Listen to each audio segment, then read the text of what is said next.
Public affairs programming on Look TV is underwritten by the generous support of Pinnell's Restaurant, classic Italian American food since 1922, and Stored Tech, technology solutions for computers, networks, and phone.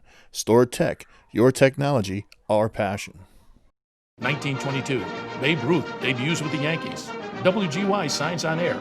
Exterminator wins the Saratoga Cup, and Pinnell's Restaurant opens its doors for the very first time. For 5 generations, Pinnell's has been preparing delicious Italian food, served in a comfortable, home-like setting where everyone is welcomed. 90 years of authentic Italian recipes, 90 years of the freshest ingredients, and 90 years of the finest classic Italian dishes, all made daily by hand.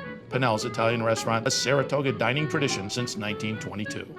Most cybersecurity firms deal only with prevention, the systems that block hackers and viruses.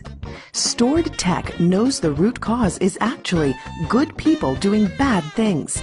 So we offer a security training program which includes certifying all participants to show they understand the basics. Technology solutions for computers, networks, and phones. Stored Tech, your technology, our passion. The Saratoga City Council meeting, an inside look at the decisions that affect you and our community.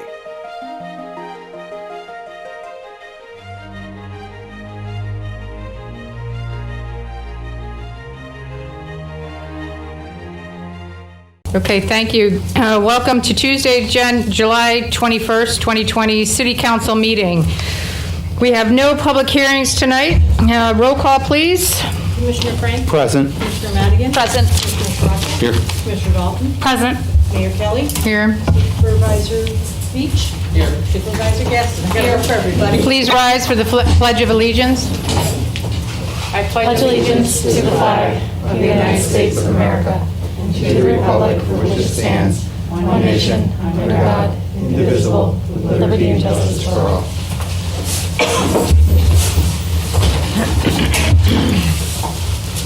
Next on the agenda is our public comment period. The public comment period will be for 15 minutes. I ask that you try to keep your comments brief, up to 2 minutes. A bell will ring to signify the end has passed. To be respectful to the speakers while they're addressing the council, and please address the council as a whole. If you would like to submit your comments in writing, you may do so by regular or electronic mail by providing it to the city clerk. Written comments must include your name and address, or they will not be placed into the record. Anyone who wishes to address the council upon any issue may do so now. Come forward, state your name and address and your comments. So at this time, I would ask, I have 2 people for public comment. Darlene McGraw is first. Ooh, you okay? Yeah.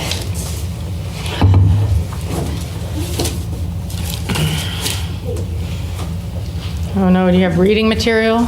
Yes, I do. Okay. I brought these big blue books for everybody. One's for Matt and Carol.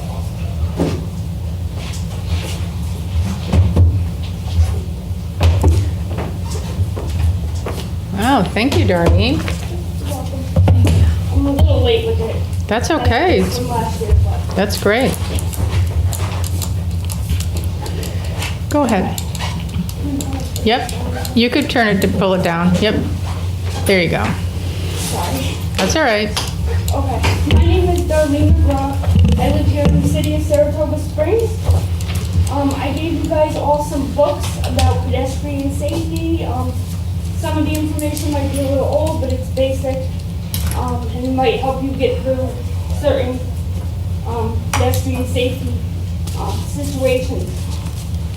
CDTA is turning 50 this year. As you guys probably know, I do ride CDTA. I ride them often. They are having a recognition program for having people that have made a positive impact in the community. You can go on www.cdta.org.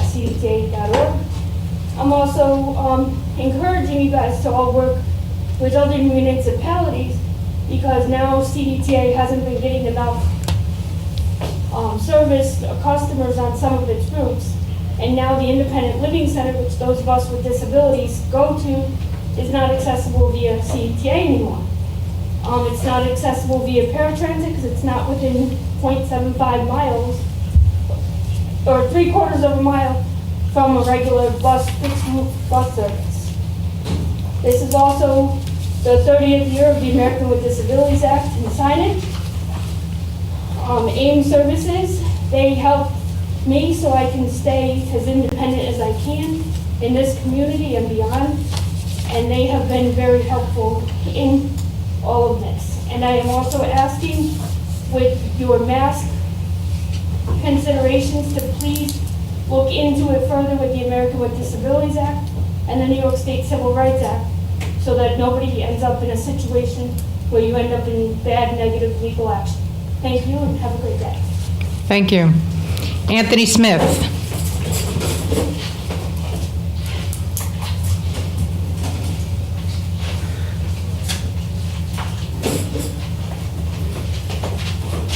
Hello, my name is Anthony.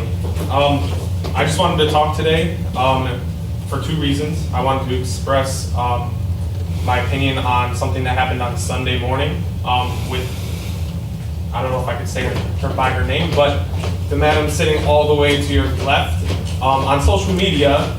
Sir, I'm going to stop you right there. You need to address the council as a whole and not be pointing to individual council members. A member from your council told me to seek residency in another state because of a comment I made on a social media post. I just wanted to express how there's no words to even express it. It's very unprofessional. You work for us. We pay you. Whether you know that or not, you work for the citizens, and I'm disgusted that you would even do that on social media. You should be very professional. The second point that I wanted to make is I wanted to express how I feel about the mandated masks that you supposedly are going to be talking about tonight. I do not think that you should mandatory make people wear masks in public. It's un-American, and fining them $500. Actually, I think you need to put your mask on all the way up over your nose. Thank you. There you go. Yeah. You're welcome. Thank you. You're very welcome.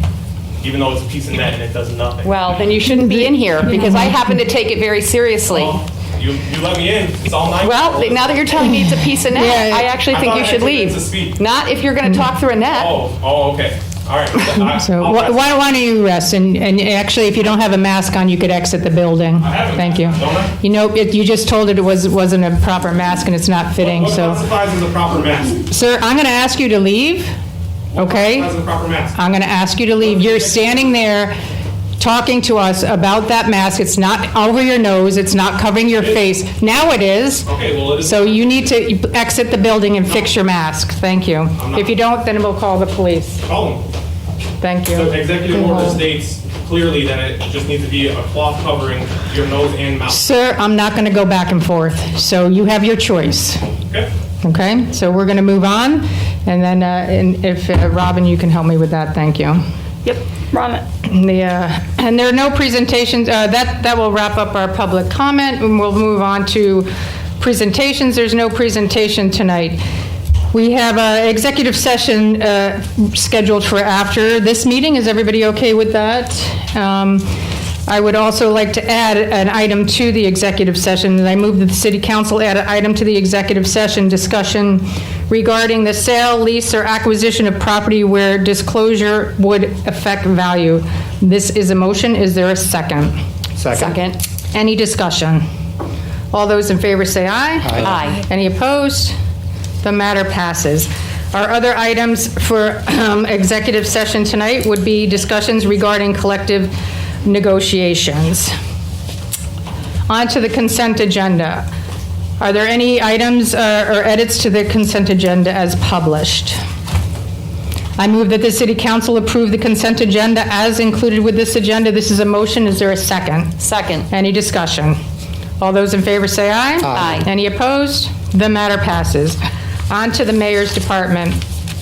I have 3 proclamations at the top of my agenda, so I will start with, and I think that Darlene mentioned 2 out of the 3. So I'm going to start with a proclamation for CDTA 50th anniversary. Whereas the Capital District Transportation Authority, CDTA, has been named the best mid-sized public transportation system in North America for 2017 by the American Public Transportation Association. And whereas CDTA's ridership has been at record or near record levels, reaching a record high of 17.1 million riders in one fiscal year, and a 25% increase in ridership over the past 6 years. Whereas CDTA has recently focused on improving taxi services, bike share services, deals, and major employers, new transit centers, and creating universal access programs, which represent 25 of all of CDTA boardings in the system. Whereas CDTA is looking towards continued improvements, such as offering a safe environment for the community and connecting towns and cities that have been previously challenging to connect with the cohesive transportation network in order to ensure community members can expand their horizons. Now, therefore, I, Meg Kelly, Mayor of the City of Saratoga Springs, am pleased to join with my fellow Saratogians in expressing our thanks and appreciation for the good work done by CDTA in the past and all the years to come as they celebrate their 50th anniversary on August 1st. I encourage all citizens to utilize CDTA's award-winning services. So thank you, Darlene. The next item is a proclamation, Solomon Northup. Whereas Solomon Northup, a man who learned about freedom and injustice in a way few people have, was born in Essex County, New York. He lived in Washington County and later moved to Saratoga Springs.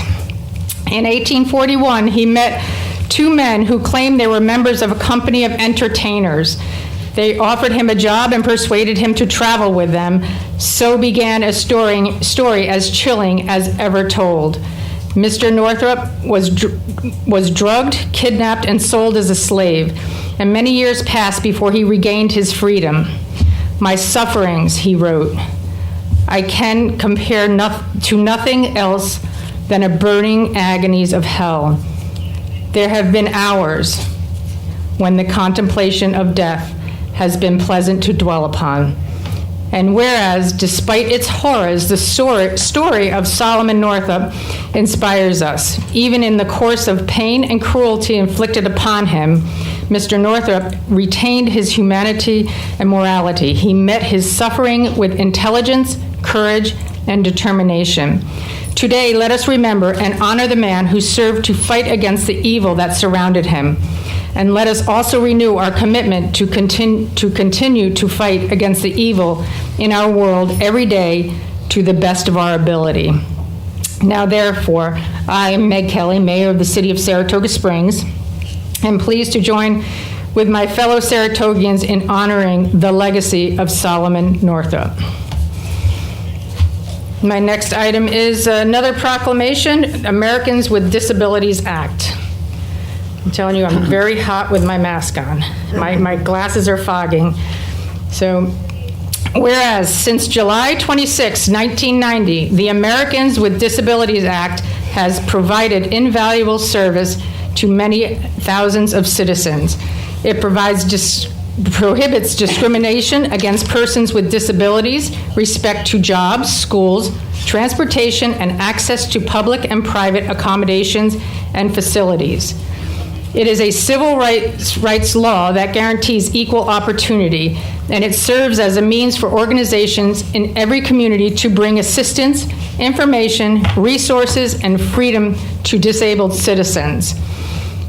The dedicated personnel of AIM Services have worked tirelessly since 1979 to provide residential and community-based services to persons with disabilities in Saratoga, Warren, and Washington counties. AIM respects the value and potential of every individual and works with him or her to develop their best solutions and opportunities. Their stated goal is always to put people first, and they have been doing so admirably for more than 40 years. Whereas, on this 30th anniversary of the Americans with Disabilities Act, the City of Saratoga Springs is pleased to join with AIM in reaffirming our mutual commitment to protect the rights of those with disabilities. Now, therefore, I, Meg Kelly, Mayor of the City of Saratoga Springs, and pleased to join with my fellow Saratogians in expressing our thanks and appreciation for the work done by the dedicated members of AIM and pledge our continued support for the equality and inclusion of disabled persons. My next item is an appointment, Community Development Citizens Advisory Committee. I am pleased to announce the appointment of Jasmine Raidu to the Community Development Citizens Advisory Committee. Jasmine is a psychotherapist and owner of the Changing Range Psychotherapy in Saratoga Springs. She specializes in equine assisted psychotherapy and childhood trauma. She has served in the broader mental health and addictions field within the community. Jasmine is a native of South Africa and has lived in Saratoga Springs for the last 15 years. I want to thank her for her public service and look forward to working with her on this committee. My next item is an appointment to the Planning Board. I'm excited to announce the appointment of Jason Doty to the Planning Board as an alternate member. Jason has over a decade of experience as a journeyman wireman and electrician, and a position in which he has worked on everything from semiconductors to toxic gas monitoring. He has most recently worked at Global's Foundries in Malta. Jason is also involved in our community with his work with Pop Warner Football. Jason will serve as an alternate to the Planning Board for the term lasting from 7/21/20 to 12/31/2020. And Jason is here tonight. Do you want to say a couple words? Sure. And I thank you for stepping up. It's really hard to fill these positions. Well, and I thank you for the appointment, Mayor, and the council, and hopefully I will serve with honor and conviction and move forward in helping our wonderful city, which you all really do contribute so much to. Thank you. Thank you, Jason. Mayor, can we pause for a minute and have this gentleman escorted out? Sure. Thank you. For what exactly? For the profanity, threats, etc. Threats? Yes, you did threaten me online several times. I threatened you. Are the police here? Yeah, Officer Freshwater? Yeah. Officer Freshwater? She has legal authority to, but. This gentleman is not wearing a mask. He's also been very threatening, profane. And we wanted to have him escorted out, please. Here's my mask. It's. They weren't police, so you weren't asked to leave at this time. And what legal authority do they have? Let's have this conversation outside. Okay. Gladly. Thank you. Thank you. See you in 2 weeks. Okay, my next item is discussion and vote, appointment to the Downtown Special Assessment District. I would like to reappoint Michael Ingersoll to another 4-year term in the Downtown Special Assessment District. Michael serves as principal in charge of design services for the LA Group and has over 30 years' experience in all phases of site analysis, master planning, landscape design, urban infill planning, recreational planning, residential planning, and detailed landscape design. I'd like to personally thank Michael for offering another 4 years of his time for this public service. His term will run from 7/21/20 to 7/21/24. I move that the City Council approve the appointment of Michael Ingersoll to the Downtown Special Assessment District for the term lasting from 7/21/24, from 7/21/20 to 7/21/24. This is a motion. Is there a second? Second. Any discussion? All those in favor say aye. Aye. Any opposed? The matter passes. Next item is discussion and vote, appointment to the Downtown Special Assessment District. I would also like to reappoint Harvey Fox to another 4-year term in the Downtown Special Assessment District. Harvey has owned and operated N. Fox Jewelers at the same location in downtown Saratoga Springs since 1977. He has received numerous community service awards over the year. I thank Harvey for offering another 4 years of public service. His term will last from 7/21/20 to 7/24/20. I move that the City Council approve the appointment of Harvey Fox to the Downtown Special Assessment District for a term lasting 7/21/20 to 7/21/24. This is a motion. Is there a second? Second. Any discussion? All those in favor say aye. Aye. Any opposed? The matter passes. My next item is discussion and vote, appointment to the Downtown Special Assessment District. I would like to appoint Peter Rosenkrantz to a 4-year term of the Downtown Special Assessment District. Peter began his career working as a project manager at Lockheed Martin before moving into real estate and property management. Since 2010, Peter has been the president and CEO of Burns Management, a successful local full-service residential property management firm that specializes in serving residential properties, mixed-use, and homeowners associations. Peter comes highly recommended, and I think he will make an excellent addition to the Downtown Special Assessment. Peter's term will last from 8/1/20 to 8/1/24. Thank you to Toby Milday for his years of service, and I welcome Peter to join the board. I move that the City Council approves the appointment of Peter Rosenkrantz to the Downtown Special Assessment for the term lasting 8/1/20 to 8/1/24. This is a motion. Is there a second? Second. Any discussion? All those in favor say aye. Aye. Aye. Any opposed? The matter passes. My next item is discussion and vote expansion and changes regarding the Economic Development Revolving Loan Program. The Office of the Community Development is proposing updates to and expansion of its longstanding Economic Development Revolving Loan Program. In order to be more responsive to the needs of Saratoga Springs businesses in the wake of COVID-19 pandemic, the department would like to expand the program to include job retention for low to moderate income persons during the time of economic crisis, in addition to the original scope of the job creation. The program expansion will provide $5,000 to $10,000 of working capital to businesses with 10 employees or less that can demonstrate extreme financial hardship due to unavoidable or unforeseen emergency circumstances outside of the business owner's control. These job retention loans will carry a 0.25% interest rate with an accrual and payments deferred for 1 year following the loan disbursement. Funding currently available for this program is approximately $145,000 and will be drawn from both the Economic Development Revolving Loan Fund and the Residential Rehabilitation Revolving Loan Fund. Application fees collected through this program will benefit the loan fund balance. I move that the City Council authorizes the expansion and changes regarding the Economic Development Revolving Loan Program as included with this agenda. This is a motion. Is there a second? Second. Any discussion? All those in favor say aye. Aye. Any opposed? The matter passes. My next item is discussion and vote update to city fee schedule. The changes in the city fee schedule relate to the previous item on my agenda. The Economic Development Revolving Loan applications fees include job creation loan application fee, $250. Job retention loan application, $50. I move that the City Council authorize the update to the city fee schedule as included with this agenda. This is a motion. Is there a second? Second. Any discussion? All those in favor say aye. Aye. Any opposed? The matter passes. My next item is discussion and vote, Saratoga Greenbelt Trail Map Update. The Geyser Road Trail section of the Saratoga Greenbelt is being constructed, and the Downtown Connector section is expected to go into construction next year. To reflect these updates and changes, the city worked with the LA Group to update the maps and show our progress. This map will be incorporated into new trail signs that help direct visitors and residents to the various sections of the trail while also providing historical information about sections of the city the trail travels through. I move that the City Council authorize the Saratoga Greenbelt Trail Map update as included with this agenda. This is a motion. Is there a second? Second. Any discussion?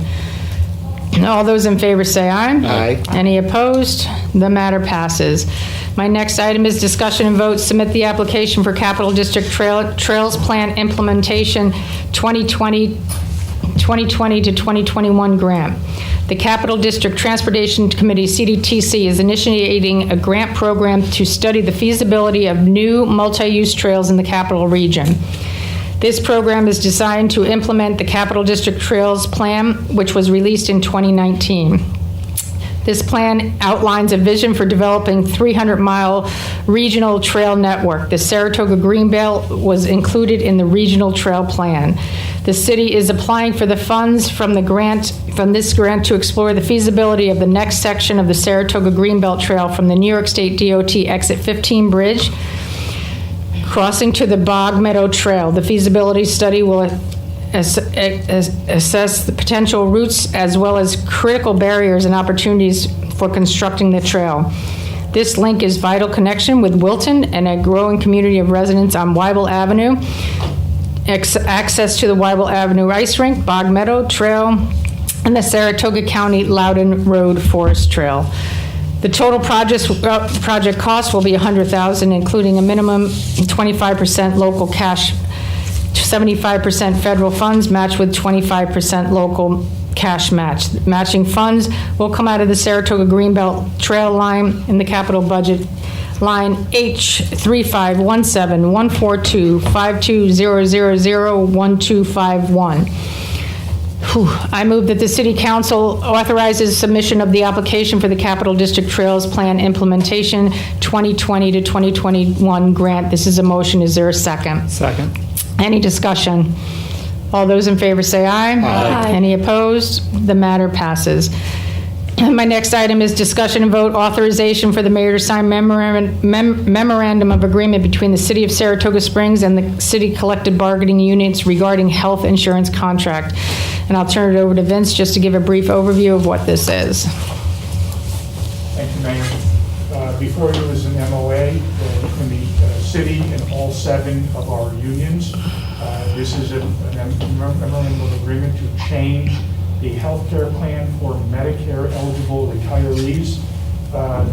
And this is something that is consistent with the directive that Commissioner Madigan gave AmSure some time ago with regard to saving money on our health care costs. You'll recall last year we had a similar MOA with the unions to change the health care plan for members of the collective bargaining units, which saved annually somewhere in the ballpark of, I think, $500,000. The change before you this evening will save the city somewhere in the ballpark of $425,000 on an annual basis. It'll be prorated from the date it gets implemented this year, but combined, you're approaching nearly $1 million in savings on a move-forward basis. That is something done in cooperation with AmSure and the directives that they received from Commissioner Madigan and the negotiations that we've had with the union led by Mayor Kelly. It truly is a cooperative effort between the city and the labor unions. And I want to personally thank all of them and the representatives of the unions, including Lisa Watkins for the CSEA City Hall unit, Rob Wheelock, and Kevin Older with the CSEA DPW unit, our Fire Chief Dolan, Battalion Chief Dyer, Chief Crooks, Chief Catone, Sean Briscoe, Danny Mullen. And Danny Mullen, thank you. Thank you.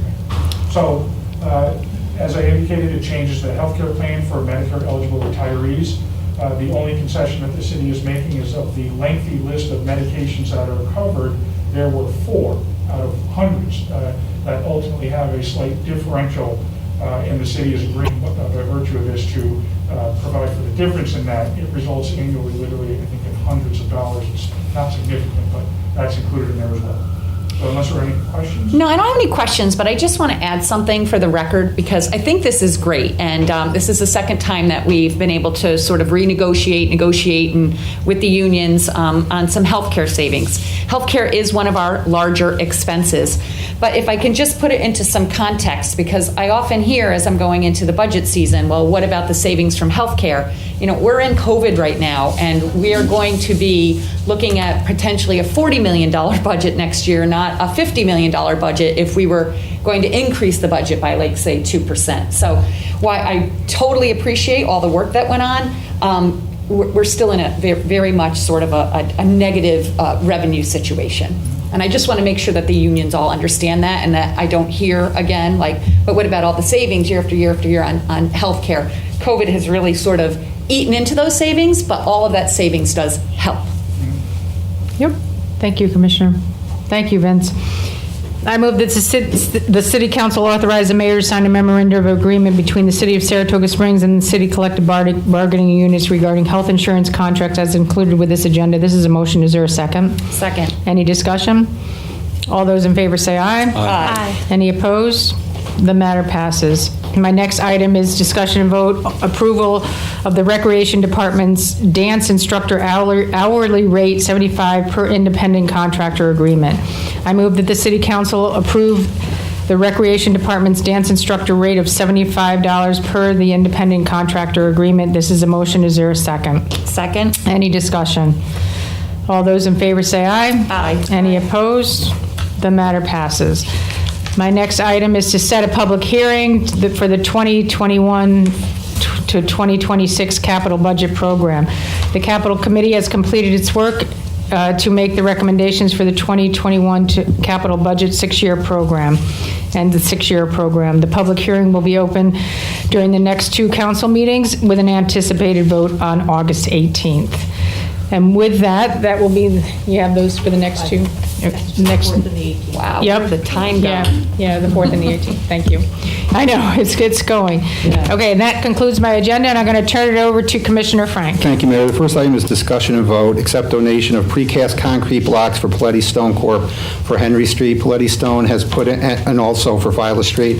Paletti Stone has put in place a total of 80 concrete blocks on Henry and Viola Street so that the restaurants can use the parking spots for additional seating. Therefore, I move for the City Council to accept a donation of 80 concrete blocks, including labor and delivery for Henry Street and Viola Street from Paletti Stone Corp., a value of $5,800, and authorize the mayor to sign the acknowledgement of the donation.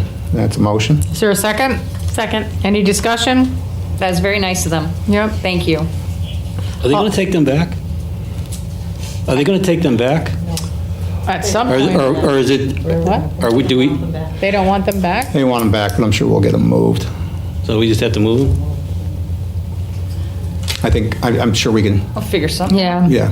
I mean, we'll have to store them somewhere. I mean, Somebody will want them. Yeah, I'm sure we can get them. We can donate them also. Okay.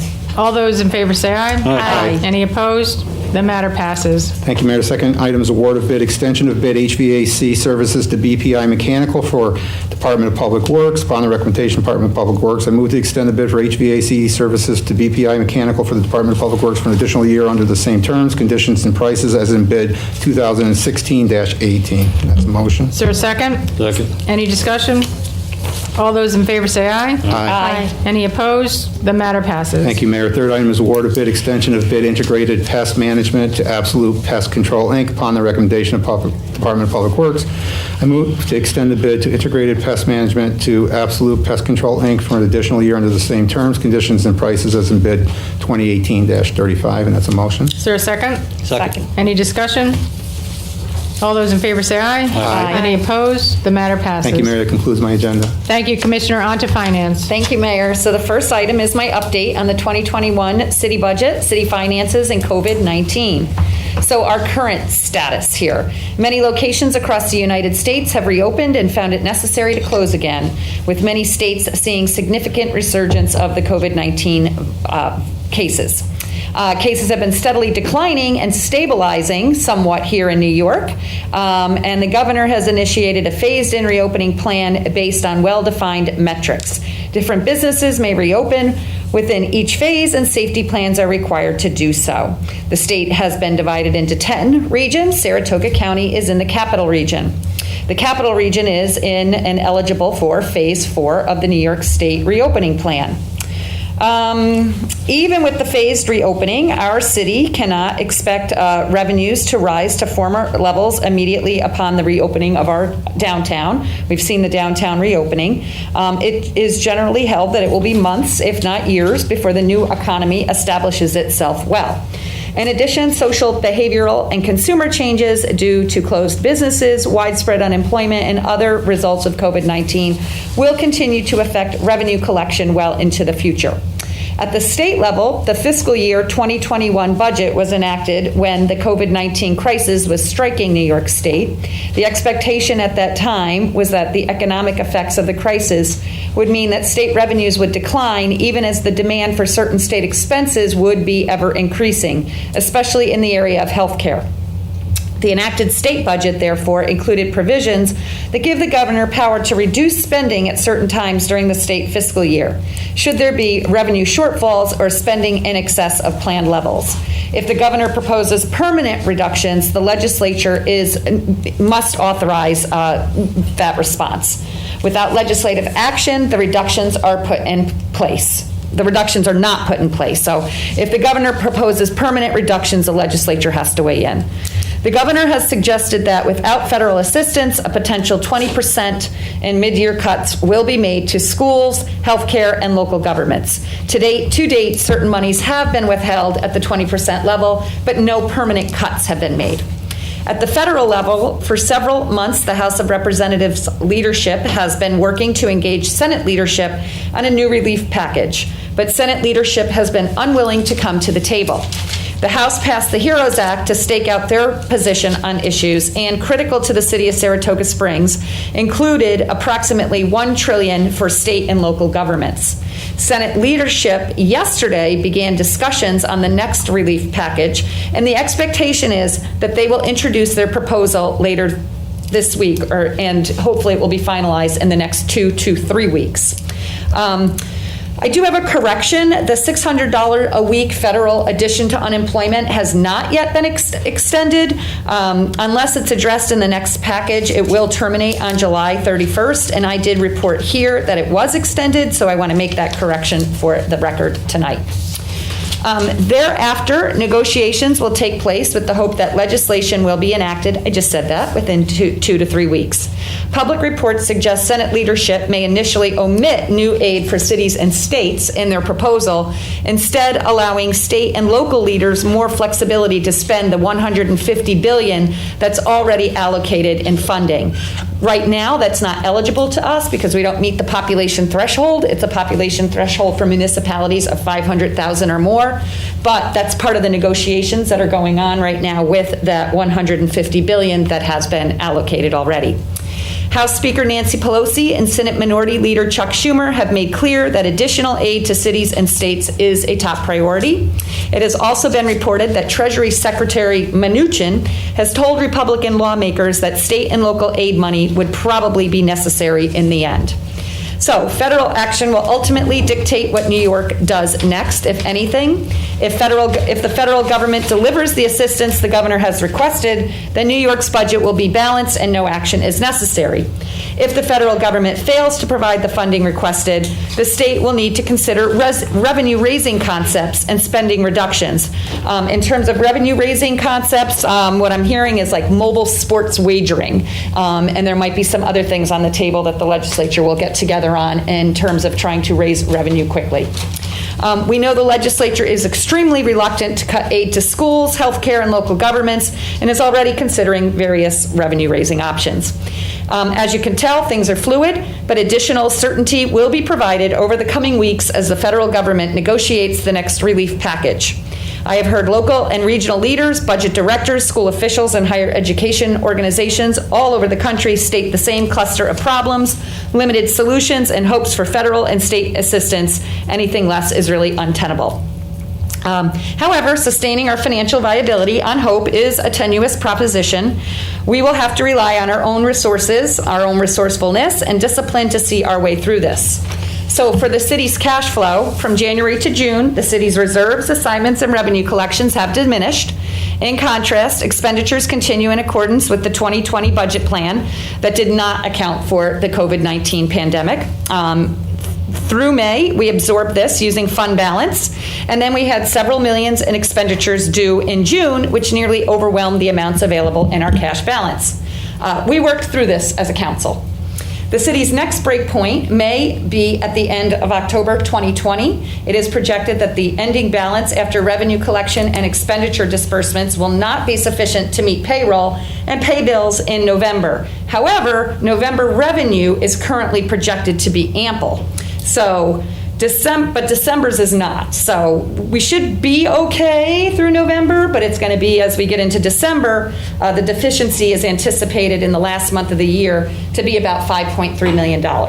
So I am working on that right now with the finance department, and we'll continue to propose solutions to the city council. Please note that these deficiencies are cash flow shortages. This means that the city won't have the sufficient cash flow to make payroll or pay its bills, but should be distinguished from a potential budget deficit. So I'll get into that a little bit more later because there are some things happening at the state level in terms of deficit funding. The better news, on June 30th, the state released 80% or $1.86 million of our annual VLT aid amounts. This is a welcome contribution to our current cash flow and will certainly help cover costs of hosting the track, which are considerable regardless of whether fans are in attendance. Other revenue collections, sales tax, the city's year-to-date collection is currently 19% lower than last year to date. May 2020 collection is 37% less than in May of 2019. Occupancy tax, the city's year-to-date collection is currently 54% lower than last year to date. The second quarter 2020 collection is 78% less than second quarter 2019. Mortgage tax, year-to-date collection is only 0.24% lower than last year's year-to-date. However, the June 2020 collection is 31% less than May of 2019. We continue to study revenue trends while reviewing and researching our options to alleviate upcoming cash flow issues, and will continue our reports going forward. So what does this mean for the 2021 general operating budget, next year's budget? Well, the call letter went out on July 2nd. The call letter asked departments to submit their budget requests and provide guidelines for doing so. The city is required to adopt a balanced budget according to the charter, Title 4, Section 4.4.6, which means that the total of anticipated expenditures must equal the total anticipated and available revenue. Any reductions in revenue require equal reductions in expenses. Planning the budget for 2021 fiscal year will be a different exercise than in years past. The City of Saratoga Springs is accustomed to growing our financial resources to match its excellent services and evolving initiatives. This year, we join local governments across the state and the nation in fulfilling our duties to protect the public health and welfare with a compromised, albeit recovering economy and reduced funding sources. Revenue in 2021 is currently projected, and this would be without any kind of federal aid or additional help from the state, to be about $7.8 million less than amounts estimated for 2020. Revenue projections were provided to each department. Each department has also been invited to provide finance with suggested revisions. And look at that, I'm going to skip this whole page. Thank you. Okay. So, given these revenue projections for fiscal year 2021, general operating budget revenue is anticipated to total $40.9 million, which is 16.1% less than the $48.7 million budget adopted for 2020. Expenditure requirements, of course, have to follow suit, and the departments have been allocated a percentage of the total 2021 anticipated revenue based on the percentage of 2020 total general fund budget that each of you commands. Each department has 16.1% less to work with than in 2020. And those amounts were included in the call letter, and so I won't go into those in details. The 2021 budget is no doubt going to be a daunting task for each department and the city as a whole. Please be assured that as the economy evolves, budget plans for 2021 will follow suit, and that we do have, this council has, till the end of November 30th to approve, or the end of November, which is November 30th, to approve the 2021 budget, and finance will continue to look for ways to increase revenue.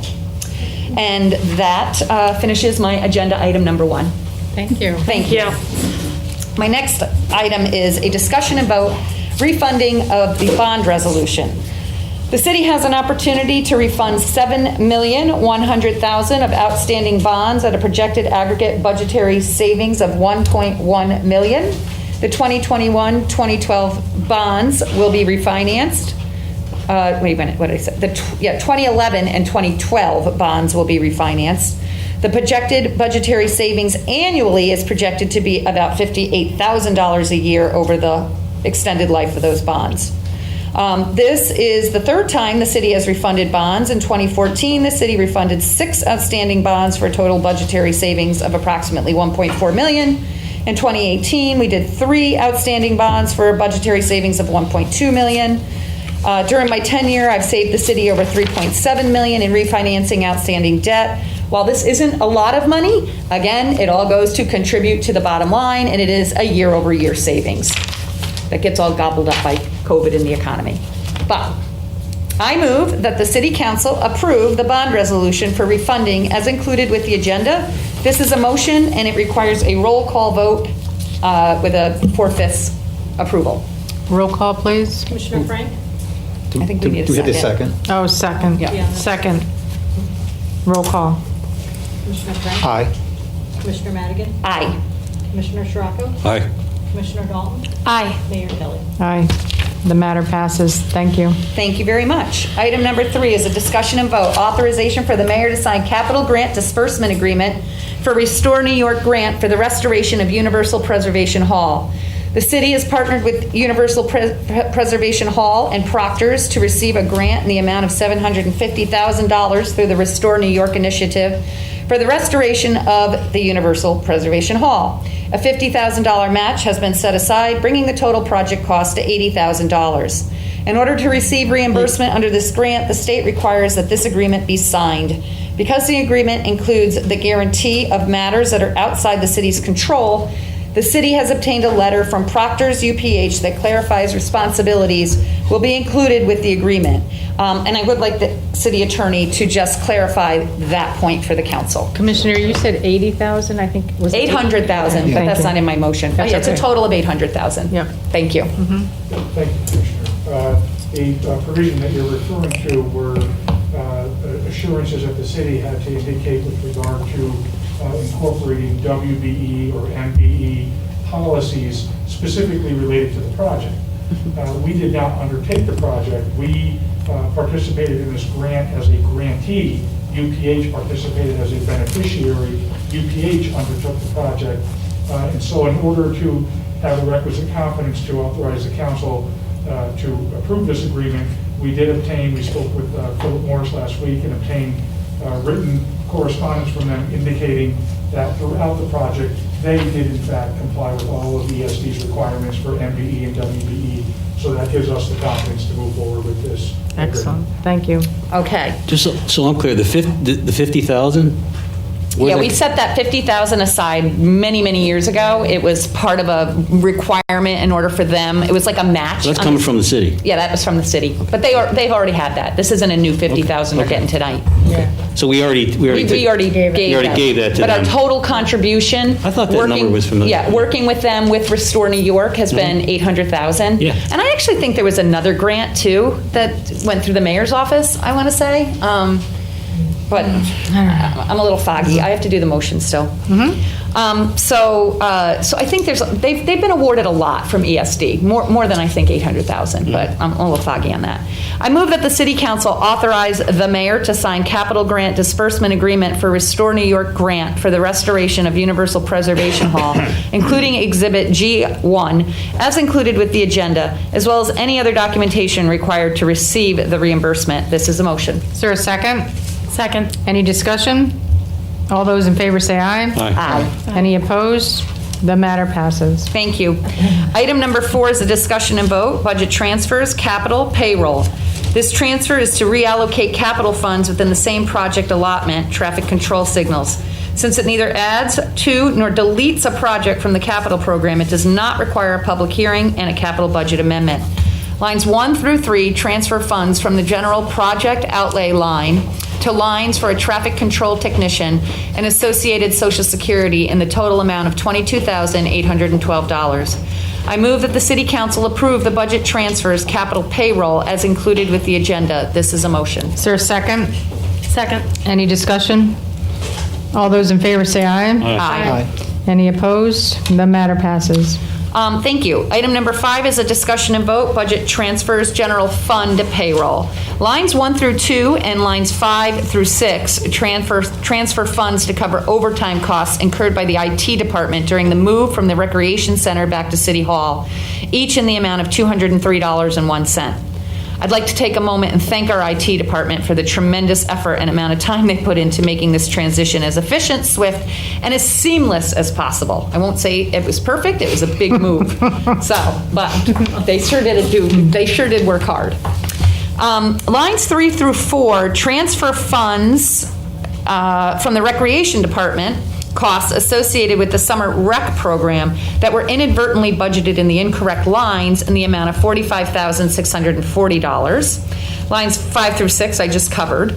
Lines 7 through 8, transfer funds from a contractually required wage increase. So there's a contractually required wage increase and new title for a traffic control maintainer.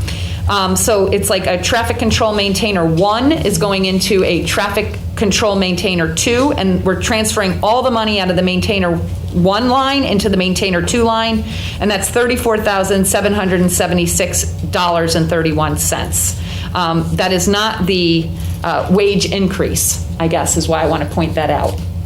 Lines 9 through 12 transfer funds from the wage lines for police and fire to sick leave lines for active but disabled police department and fire department personnel in the amounts of $15,804.56 and $32,050.80 respectively.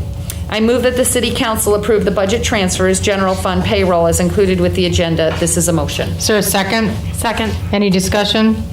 All those in favor say aye. Aye. Any opposed? The matter passes. Thank you, Mayor. That completes and concludes my agenda. Thank you, Commissioner. On to Public Works. Thank you, Mayor. The first item on my agenda is discussion and vote. Authorization for the mayor to sign a contract with BPI Mechanical for city buildings HVAC services. This agreement with BPI Mechanical is an extension bid to provide all HVAC services for the commercial-sized heating and air conditioning units to all city buildings that are under the responsibility of the Commissioner of Public Works. This agreement is valid through July 21st, 2021, not to exceed unit bid prices per proposal dated May 3rd, 2016. Therefore, I move to authorize the mayor to sign an agreement with BPI Mechanical Services for the HVAC services in the amount not to exceed an hourly rate according to the bid proposal dated May 3rd, 2016. I put that in form of motion. Is there a second? Second. Any discussion? All those in favor say aye. Aye. Any opposed? The matter passes. Second item on my agenda is discussion and vote authorization for the mayor to sign a contract with Absolute Pest Control Incorporated for pest management services. This agreement with Absolute Pest Control is an extension of bid for the comprehensive integrated pest management services for various city-owned buildings through July 21st, 2021, not to exceed unit bid prices per proposal dated July 18, 2018. The buildings include City Hall, Canfield Casino, DPW Dispatch, High Rock, Weibel Avenue Rink Indoor Rec Center, Lake Avenue and West Avenue fire stations, and a Public Safety Police Department. Therefore, I move for the mayor to sign a contract with Absolute Pest Control for pest management services not to exceed unit bid prices per proposal dated July 18, 2018. I put that in form of motion. Is there a second? Second. Any discussion? All those in favor say aye. Aye. Any opposed? The matter passes. Third item on my agenda is discussion and vote.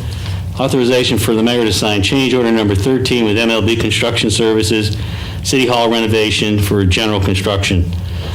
This change order, number 13, in the amount of $38,378.25 with MLB is for the following changes in scope of work. Please note a copy of the changes have been previously distributed with the agenda.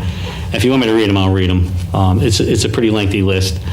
I'm good with waiving Yeah, it if you it's post been distributed with the agenda, so it's online, so anybody who wants to see it can see it. Again, that's for a total of $38,378.25. So therefore, I move for the mayor to sign change order number 13 with MLB Construction Services for City Hall renovation, general construction, in the amount of $38,378.25, and I put that in the form of a motion. Is there a second? Second. Any discussion? All those in favor say aye. Aye. Any opposed? The matter passes.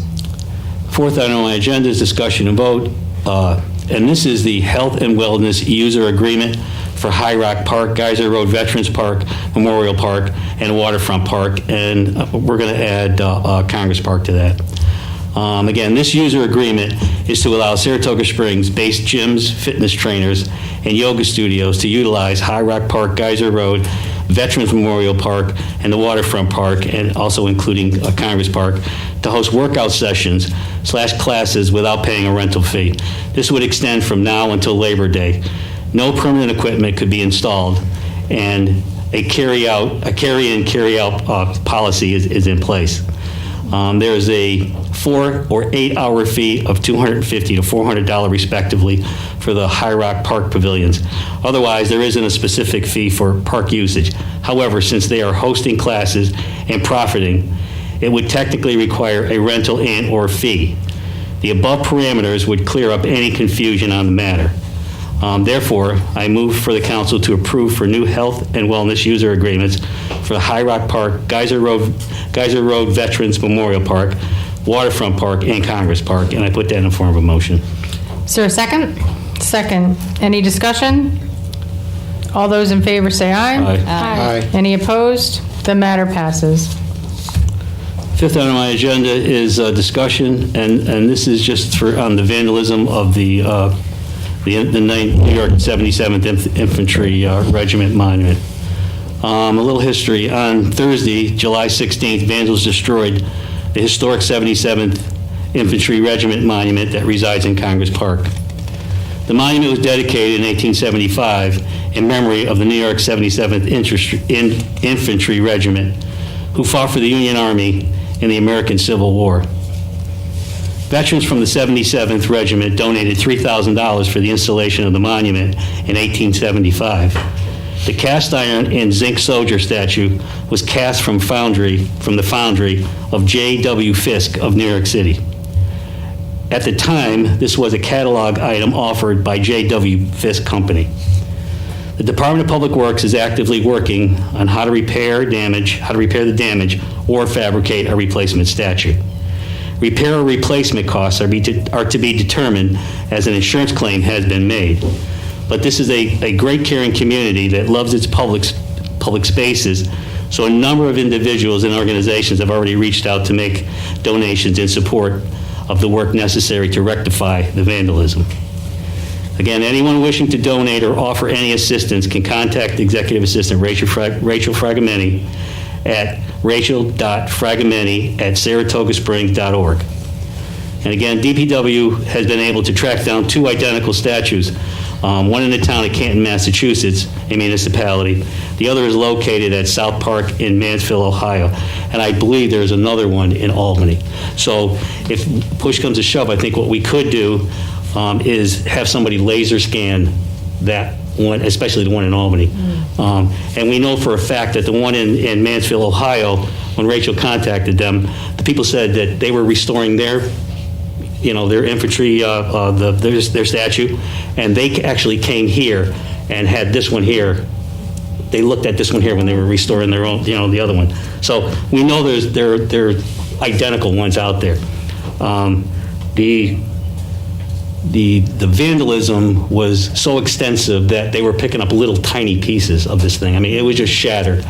And it was unfortunate, what they did, but again, this is a resilient community, and immediately people got behind us, and they were very upset, and they really want to see it restored and put back. So we're going to put back what was there. Great. I promise you, that's going to happen. Thank you. So, Thank you, Commissioner. Do you think there's any way to put up something that acknowledges the community in 2020 and kind of what happened, that we came together and put it back up? Somewhere maybe Like next door to a it? little Yeah. plaque somewhere. Yeah, I suppose we could do that. I think it might be a nice way to kind of recognize the efforts of everyone who's contributing and wanting to. I mean, we've had some ideas, where people said, if you can't restore it, can you take pieces of it and maybe put it in the History Museum? Yeah. Put it in there, and that's fine. Yeah. Or maybe over in the Veterans Museum with a with a picture, maybe with some history on Sure. actually what happened. Those are good ideas. I mean, we're open to any suggestions like that. Cool. Skip, I just had one question. In some articles that I read in the paper, they said that it was like a stock, like you're telling me, it was in different locations, but the face was a local soldier. I know that was That's true what or they not? said. Yeah, it was from. But we're not sure who. Okay. But they're all identical. Okay. Yes. Okay. All right, all set? Yeah. So, and that concludes my agenda. Okay, thank you, Commissioner. On to public safety. Thank you, Mayor. I have a couple additions tonight to my agenda. The first is an announcement about amendment to the public health law. The public health law was amended on July 7th of this year, and we have been, as I've expressed to the council at the last council meeting and before that, we've been looking for ways to encourage and enforce people wearing face masks. in and around Saratoga Springs. Continues to be a problem. The problem has grown and grown, and we continue to hear from a lot of people who are either uncomfortable leaving their home here or uncomfortable coming to visit here because they're afraid that they're not going to be safe and healthy if they go visit our downtown, eat at our restaurants, shop at our stores. And so it's something we've been looking to address in a way that's not necessarily punitive or, restrictive, but in a way that lets people know that health is a priority for Saratoga Springs. You can come here and feel comfortable. So I was going to invite Vince up to explain exactly how this public health law was amended and how we might be using it. Thank you, Commissioner. The council is well aware that Governor Cuomo did issue an executive order with regard to wearing masks or face coverings. Just recently, last week, the town of Newcastle became the first local municipality to pass its own local law implementing that requirement and imposing fines for individuals who violated that local law.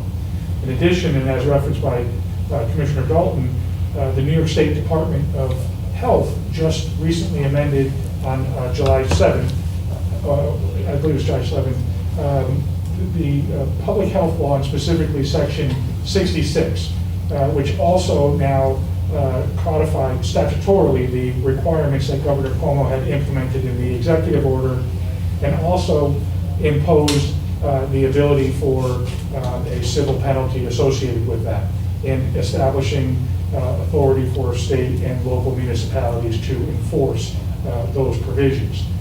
So it should also be noted that under the executive order and the amendment to public health law, there are exemptions to that relate to children under 2 years old would be exempt from the obligation to wear a mask. Individuals who are able to maintain social distancing are exempt from the requirement to wear a mask. Individuals who are walking or with other individuals who are from the same household are not required to wear a mask or to social distance from each other, so long as they're from the same household. And individuals who are medically unable to tolerate a face mask is exempt from that requirement as well. So it does put some difficulties on law enforcement to try to enforce that, but when the case presents itself, it is a tool that we have where appropriate that it can be imposed and addressed. There are other provisions that still remain out there under the executive order with regard to gatherings under phase 4, which is what we're currently in. Gatherings cannot exceed 50 people. Businesses and restaurants are still limited at 50% occupancy. That's something that we're able to still address and enforce through court enforcement. But this change to public health law does give us a tool. We don't have a local health department within the city, but we have one, of course, at the county level, and that's something that we should be able to work in cooperation, in conjunction with the county to help give us some guidance and input on this as well. So that's what we have at this point. So are we having a discussion about this? Yeah, I can. Yeah, absolutely. Do we need to add that to the agenda? So, because I wouldn't mind having a discussion about it, but I like zoned out for a second and literally was like, I can't get the agenda up on here, so I pulled it up on my phone. I just added it to I just added it. Oh, you did add it? Yeah. Yes. I didn't vote or anything. I'm asking for. You didn't vote on it. We didn't vote on okay. adding it. We Yeah. haven't voted on adding it yet. Yeah, okay. Yeah, we haven't voted on anything. Okay. All right, I'm just a little we'll go confused. with He's just kind of giving a background so we know if we can add it. Okay, and we want to know what we're talking about. So, Exactly. thank you, Vince, and Robin, you could add that item now. So Thank you. now I'd like to add a discussion and vote for the public health law amendment to help enforce the wearing of face masks specifically in Saratoga Springs. It's a motion. This is a motion. Is there a second? Second. Any discussion? We can discuss now. Discuss away. With a vote. Then we have to vote. Oh, So- vote. Okay, all those in favor say aye. Aye. Aye. Any opposed? The matter passes. Okay. Okay, so, Discuss, anyone? It's usually a two-step process. so now we discuss. It's a discussion. Make a motion to. Make your motion and discuss what you want to So if do. you make a motion to add the item. Yeah. We did that. Once it's added, then you Discussion and Sorry, vote. Vince, I was very confused for a minute, that's all. You're not going to repeat everything. Like, does this have anything to, no, I heard everything you said. EMT paramedics, is that how, am I? So one of the other things I think it'll help too is that I've heard from a lot of restaurants and bars that, they'll have someone come in to eat, they'll have a couple drinks, they'll want to stand up and start, socializing and talking and not want to put their mask on. on, and it puts the onus on the business owner and, you know, the people working there to tell them that they have to put their mask on, and it sometimes can be a little confrontational. So it gives them an additional, some help with enforcing that, because they can call us and we can, you know, deal with somebody who's being hostile. And we certainly know, as evidenced earlier this evening, that the face mask issue can be a little controversial. So thoughts from anybody? So I saw it firsthand this weekend. It definitely happens. I think for the most part, our restaurants are doing a great job. You know, I don't go out all that often, but, you know, once you're in your seat, you can take your mask off. But, you know, it's track season and people are getting really comfortable, and there's lots of people at, you know, restaurants and bars, and all of a sudden you see somebody, and I watched it happen. People jump up without their masks and start hugging each other. And so, you know, that gives me great concern, just to put it out there, right? Because the whole idea is to, you know, you can have the mask off when you're in your seat, you get up out of that seat and your mask should be on. That's just one thing that I think might be happening. And I actually did see that for myself happen with two people. I don't tend to come downtown too often, but the other day I was at City Hall, so I just decided to go to the bookstore and pick up a new book with my mask on, and people are just not wearing masks. I granted, maybe they're in the same family, or, you know, I don't know. I mean, that's like too much to really take on, or the same social group, but some of these people clearly are not. And I don't know what we do. I mean, you certainly can't have police out there ticketing every single person that, you know, doesn't have a mask going up and down Broadway. But I did send you an interesting article, which was a survey today of a lot of different municipalities throughout the country and in the region. And one of the things that they say is really helping is using social media to communicate better. And it's like simple communications. Like, if you want to come to Saratoga Springs, wear your mask. We want you to wear your mask. Like, just something small. Wear your mask. You know, simple. You know, we in this city, we want to see you wearing your masks when you're out and about and you're downtown. So that's like one thing we could try to start doing. And then, of course, there's this other, a little bit more enforcement. What else can we do? Well, I think you touched on a couple things. One is that we do have visitors coming here, and they're coming from, you know, down south, and they get here and they don't see everyone in a mask, and so they don't think it's a requirement, and they also think we're really healthy, so they don't need to wear one. And I've had that conversation many, many times over the last two or 3 weeks. So I do think there's, you know, a component of just letting people know this is the expectation. We're healthy. We worked really hard to get here. Please help us. Put on your mask. But really the problem that I'm seeing is Thursday, Friday, Saturday night, Caroline Street, there's huge crowds on the sidewalks. It's not really the bars and the restaurants. They're doing a great job. It's the people who are just coming downtown and wandering in big packs on the sidewalks, and, you know, they're younger and they're having a good time, and no one's wearing a mask. And so those are, to me, kind of the more urgent situations for us to be able to address the safety issue through this public health amendment. Because I work right on Broadway, I would say only about a third of the people are wearing masks to Commissioner Maddox, because I look out the window, because I really don't like accounting, so I look out the window all day. It's a very low level. And most of the people who I do see wearing masks are locals that I know.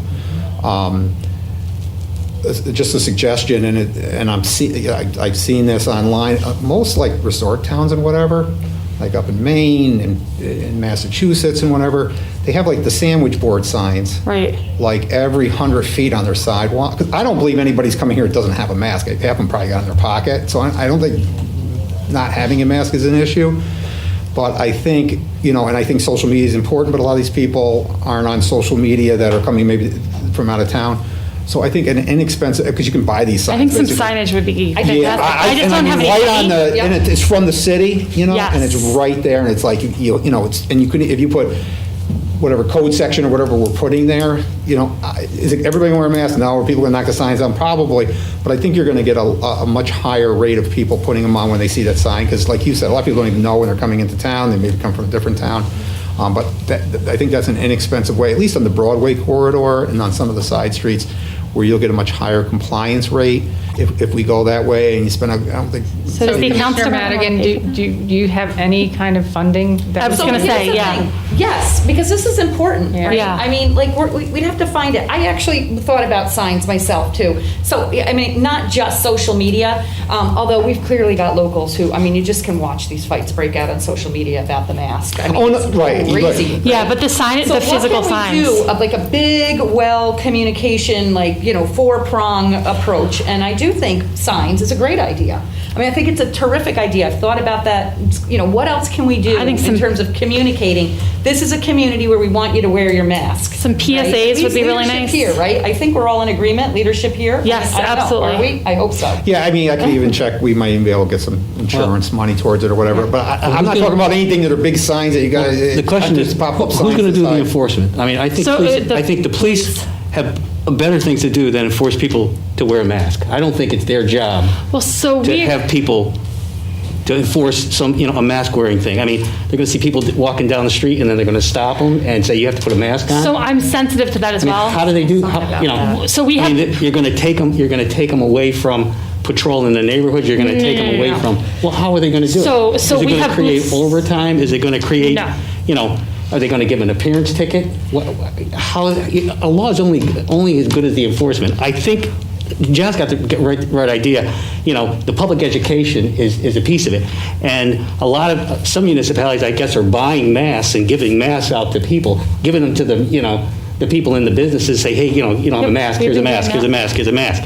I mean, if they're coming here with no mask, they're not going to wear a mask, they're not going to come back. So we have masks readily available. I feel like I'm not worried about the availability of masks. We have boots on the ground on Caroline Street on these evenings, Thursday, Friday, Saturday, and I think I would never do this if I thought it was going to detract from, the police responding to calls, if it was going to slow them down or be an encumbrance. This is a population that we're engaging with already, and so, we're not going to be scouring Broadway in the middle of the day trying to seek out people who aren't wearing masks. I think, I know when I'm walking down the street, the second I put mine on, I notice that people around me start putting theirs on. This is a simpler thing. And it's also code enforcement. It is code enforcement. That's what I'm saying. Is it the police department or is it code enforcement? It's both. Who's going to? So who's going to do it at night? Both. So you're going to have code enforcement? We already have code enforcement out. Yeah, they're already out at night anyway. So this is already. Are they on overtime? No, they're not on overtime. They're switching their hours around. Yeah, no, they've been doing a lot of nighttime shifts because we need to make sure there's nobody working during the day? But there's people working during the day. There's nobody working in regular, doing code issues during the day? There is. Yeah, there's a couple of guys doing There is. Yeah. We're just rotating tonight. I just have a problem with, getting the police to go out and do that kind of enforcement. I mean, I think they have better things to do than, enforcing, obviously, the executive order. I mean, I understand that, people need to wear masks, and every time I go into a restaurant or go into a place of business, I don't see anybody without a mask on. I just don't see it. If you go down at 2 in the morning. On the street, you see it. But I think on the street, people got the impression that they're practicing social distancing, and it's not an issue.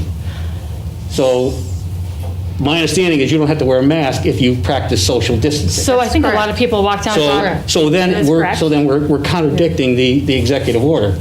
No, we're not. No. Well, if you don't need a mask at 6 foot. So I'm saying no one on Caroline Street on Thursday, Friday, and Saturday night from 8 p.m. I mean, no one's social distancing. They're packed in crowds on the sidewalk. Yeah. They're waiting to get into bars. And this is just to protect the city. I mean, if we end up shutting down, it's going to be a disaster. I understand that. I mean, my concern is that, the businesses have some responsibility. Yep. And the people themselves have a responsibility. Inside, they do. Yes. Yes.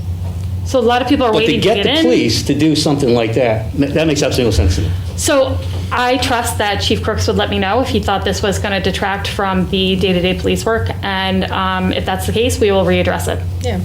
I mean, if there's a big crowd on Caroline Street, I mean, what do you do? No reason why the police wouldn't want to say, you need to disperse here. There's no put your mask on, or get your masks on. Get your masks on. Yeah. I don't see the police, walking up and down the streets, patrolling the streets in the middle of the day. Right. But I do see us, and maybe they are out and about, or maybe they get a complaint, so they're there, But I do see us as a city trying to, come up with a good, creative communication marketing campaign, whatever you want to call it, about wearing your masks. I'll tell you, the downtown's missing my money because I'm not going to shop downtown. I'm not coming down because I see too many people not wearing their masks. So who do they want? The people coming down without their masks, or do they want people who do come down and support the local economy? Because I know a lot of people that don't want to come downtown because there are too many people not wearing masks on the streets. Well, again, My other concern is, we got an issue over at the parking deck. You got 10 or 15 people over there on a daily basis. They're laying on the sidewalk. They're not wearing a mask. They're not doing anything. Police said they can't do anything about it. It's not that They can't do anything about it. They're literally sleeping on the sidewalk with no mask. They're going to the bathroom in the parking deck. They're doing all that stuff over there. But they said they can't do anything about it. I think they said that law enforcement wasn't the permanent solution. We're taking them away from any legitimate, because we have an ordinance that says you can't loiter. We're taking them away from there, and we're putting them now on Caroline Street, enforcing a no mask wearing ordinance that. Again, Caroline Street, makes no sense. We have a strong police presence on Caroline Street on the weekends at night, especially in the track season. If I thought this was going to detract from normal police work, I would, and hurt the city's safety in any other way, it would not be something I'd suggest. I think in general, though, we need to tell people this virus isn't going anywhere. We've been extremely lucky and safe and did all the work to contain it and not have it spread, but it's going to be around for a long time, and I think that we need to let people know that health is a priority and they should feel comfortable coming here. I don't think we need an ordinance. We got an executive order. That's enough for the police just to say to somebody, hey, can you wear a mask? So the executive order doesn't give us actually any enforcement? Not according to the governor. So the maybe governor Vince says that it goes down to the municipalities to enforce the executive order. An executive order is an executive order. It's if not it's coming from the state. Here, just listen to Vince. The governor. Okay, I'll listen to Vince. No, that doesn't make the executive order doesn't mean anything. That's what we're saying here. The executive order is weak on enforcement, but that's why what you had was the amendment to the public health law, which provided for the penalties associated with the violation of the executive order. So we're not, Commissioner Dalton is not proposing, as I understand it, that we adopt an ordinance of our own. We're Correct. simply making reference to the amendment to the public health law that has already been adopted, and that is something that state and local governments have the ability to enforce in appropriate cases. But Commissioner Sparkle, you made reference to other points. Again, we had a couple protests here. Nobody was wearing any masks. They were standing in front of my car on Broadway. They weren't wearing any masks. So what do? We locked those people up because nobody did anything. We didn't. Nothing happened. This happened on July 7th. This amendment, so we didn't have any. But the wearing mask, the executive order was in effect. Right. So why wasn't anything done? Because if you look throughout all of New York State, it didn't give us enough language for any local municipality to take any enforcement measures. Nowhere in New York State until this most recent development has been able to use any kind of punitive action to enforce that executive order. It's not us, it's the entire state. I think public education, do an education program, and provide people with the mask. Otherwise, people are not going to come here. They're not going to come here. They're going to go someplace else. And they're not going to wear a mask someplace else. They're going to spend their money someplace else. I'm not saying it's right, but I'm saying we need to be a little smarter and not take and use the police to go out and enforce a no mask wearing public health issue. Because first of all, it's public health. It's not a public safety issue. It's Okay, I think we just voted on it though, didn't we, or no? Say that again? Didn't we just have a vote though, or no? No, we voted to add it onto the agenda. Just voted to add it on the agenda. All right, Yeah, well, so again, thank you. I don't think it's a good Concerns idea. I think the public education, I would go along with that, and maybe try to figure out a way to get masks out to people that don't have them. Signs on Broadway, good idea. We got those message boards. You got a couple of them. Get a few of those out there. Let people know that that we're.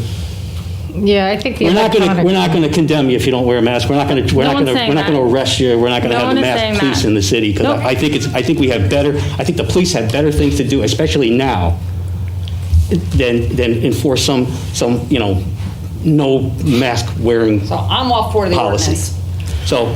Well, as mentioned, face masks are a divisive issue. Yeah. Well, I do think that, couple things to leave here with. One is that Commissioner Dalton can work with Commissioner Madigan to find some funding for some signs. Yep. We can get probably paid through risk and safety. This would be, got some information. That would be awesome. It would fall under FEMA for COVID-19. All right, so that's the first part. That would be great. We would have We'll to follow upfront up. the money.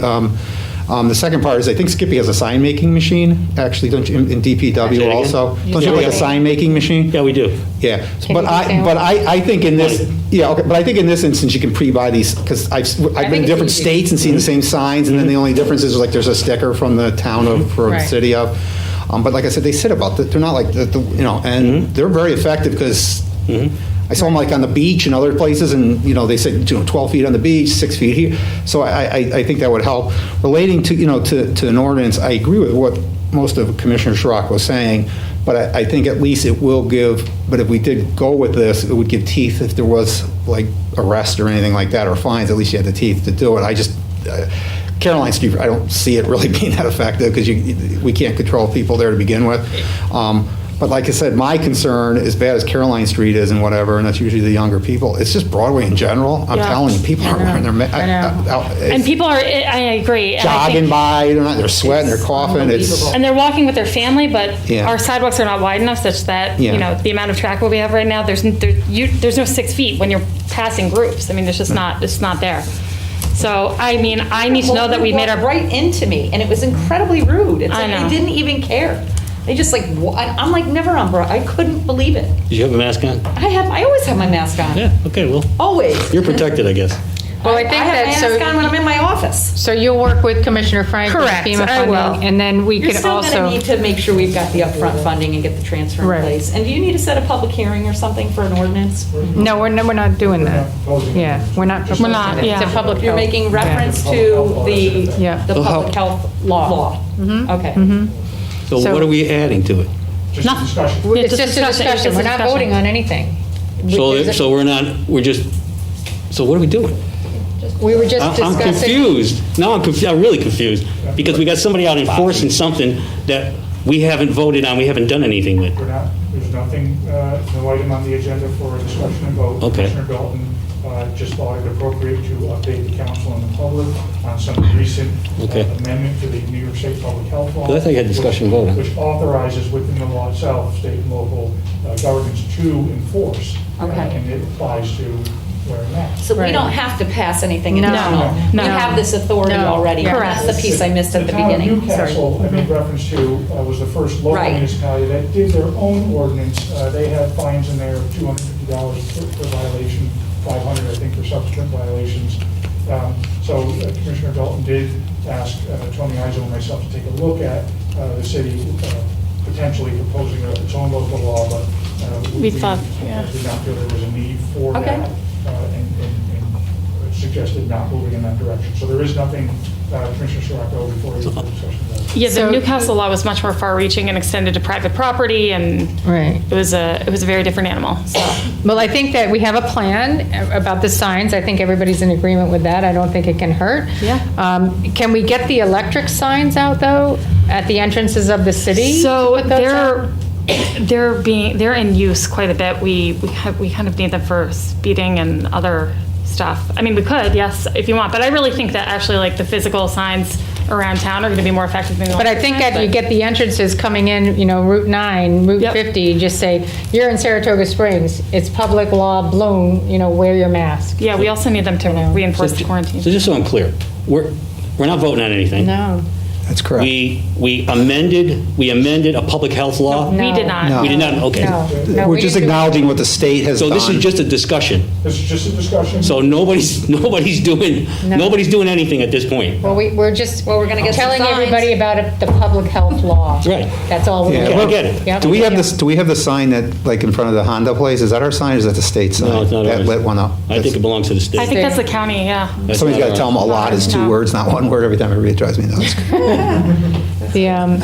But we could work with the state to get their signs out too. Could maybe even speak with the city center and ask, because they have a rotating sign, if they could put something on.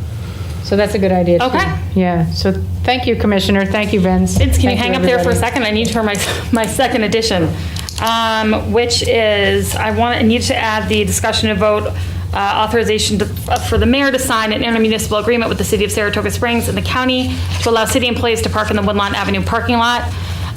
This arose from the kind of parking crunch that we're having with City Hall right now. The city center garage is not finished, but we've moved back into City Hall, and so we were having some difficulty with availability of parking spots for employees. So I approached the county because they were vacating the building they have on Woodlawn and see if they would allow us to use that parking lot for City Hall employees in this kind of in-between period. And they were gracious enough to say yes. I really thank them for their support. He made this very easy. They said, absolutely, come on down. It's positioned so close to City Hall. I think it will be really helpful for the next few months until the City Center garage is complete. Can you make your motion? This is a motion. Do we have a? Isn't that already item number 2? Commissioner, Yes, do we we have a add. contract with the county? Is there a contract out there? That's what, Is there an agreement? Commissioner Goins going to make a motion to add the item. No, it's on there. It's number 2. It's on the It's on agenda. there. That's right, it's on the agenda. Commissioner, You don't have to add it on. The agreement is going to be an intermunicipal agreement between the county and the city. What was uploaded with the agenda is a resolution passed by the county, as the commissioner indicated, wherein they graciously agreed to allow us use of the parking lot. The discussion and vote is to authorize the mayor to execute an intermunicipal agreement that will be drafted and will be consistent with the terms contained in the resolution that was uploaded with the agenda. So we have to vote on that agreement when it comes through? As long as you authorize the mayor to execute the agreement that will be drafted in, which is consistent So with the resolution. And that's what number 2 says. It says agreement. Yeah. So we don't need to add. So sorry. Yeah, that was my mistake, guys. I had it pulled from my agenda That's okay. initially, and then we were, Right. yeah. So I guess I'm confused. Well, again, you know, He watches, it's not TV. if we have an agreement with the county, it's a county-owned facility, still a county-owned facility. And that's only good for as long as the county still owns the building, I understand. The other piece of that is that who maintains it? Does the county maintain it? Is that going to be in the agreement where, you know, if there's an issue over there, the county goes over and takes care of the blacktop or takes care of the, you know, whatever, if there's ever an issue, somebody knocks something over there? Well, how is that going to work? So the city will be responsible for its use of the lot. The resolution, and I don't have a resolution before me, did contain conditions that will be required to be implemented in an intermunicipal agreement between the city and the county. Before we vote on this, could I see the agreement? So I know exactly what I'm voting on. I mean, I don't know, you know, I really haven't looked at the resolution yet. The only way to do that would be to add that item for a subsequent agenda, at the first meeting in August. So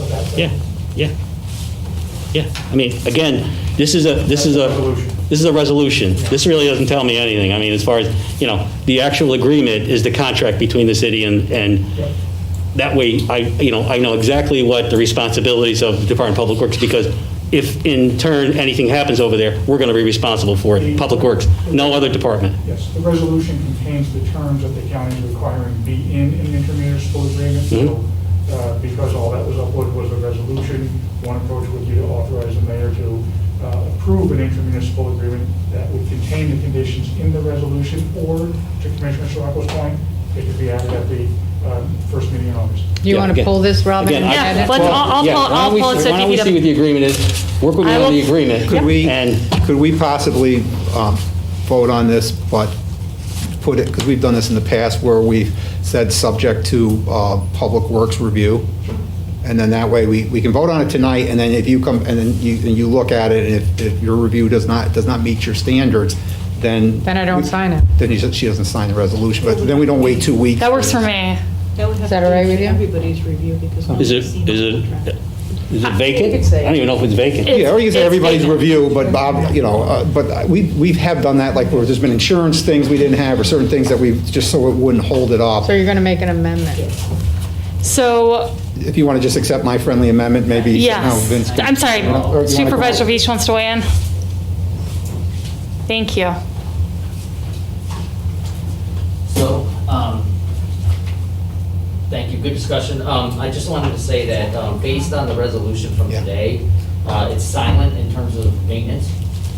So, the county will continue to maintain a lot in terms of paving and those kinds of things. You're right, and that needs to be in the agreement, because if something happens over there, they'll say, hey, the city owns it, so you guys got to, I'd like to see it in writing. Yeah, I'd like to see it written out.